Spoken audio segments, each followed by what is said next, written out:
Bonsoir la famille, vous allez bien, j'espère, de mon côté aussi, ça va. Nous allons continuer dans le cadre des finances sur le thème que nous avions commencé par le livre de Riche Père, Pauvre Père de Robert Kiyosaki.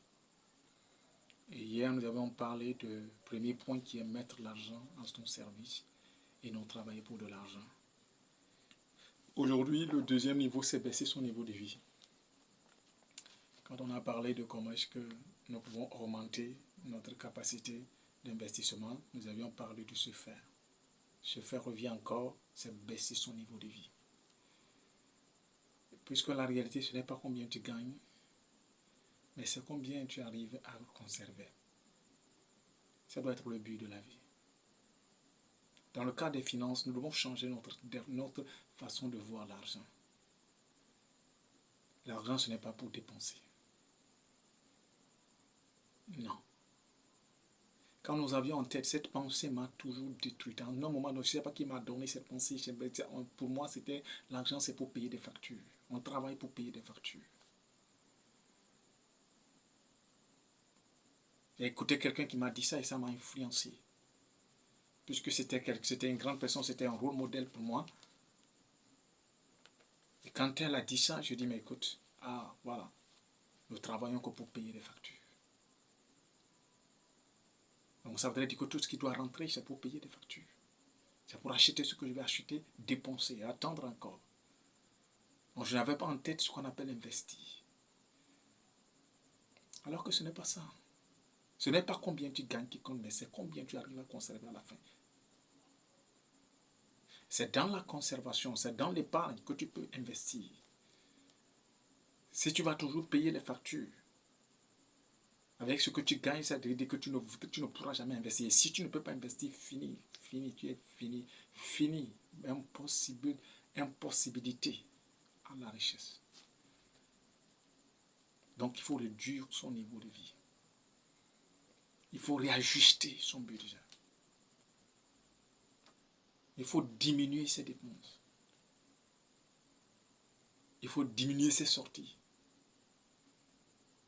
Il faut couper sa durée de communication. Il y a beaucoup de choses qu'il faut éliminer. Il faut mettre de côté certaines personnes qui sont accrochées à nous.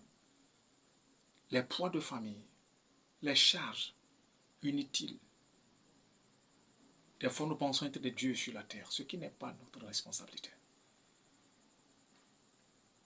Il est le seul Dieu qui ouvre sa main et toute la créature est rassasiée. C'est lui seul qui a cette potentialité. C'est lui qui pourvoit tous nos besoins. C'est lui seul. Il n'a pas donné cette responsabilité à personne.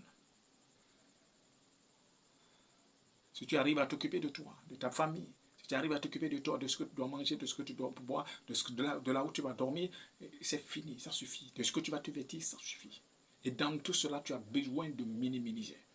Il faut tout réduire au point que tu puisses avoir quelque chose en réserve à la fin du mois, pas pour payer toutes les factures. Donc le deuxième point que nous devons dire, que nous sommes en train de parler aujourd'hui, c'est quoi? Baisser son niveau de vie. Il faut baisser ton niveau de vie. On ne fait pas les choses pour impressionner. On ne s'habille pas pour impressionner.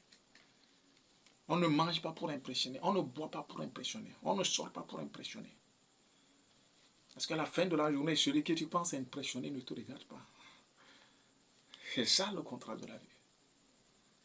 Celui qu'on pense impressionner ne nous regarde même pas. Il s'en fout. D'accord? Vis une vie simple. Diminue, rabaisse ton niveau. Et épargne. Ainsi, quand tu vas investir à la longue, ton investissement, tu peux te récompenser de ton investissement du fruit de récompense, du bénéfice, du fruit de ton investissement. Et maintenant, tu peux acheter ce que tu veux. Donc, dans les prochains jours, nous allons essayer de voir comment il faut faire fructifier son argent.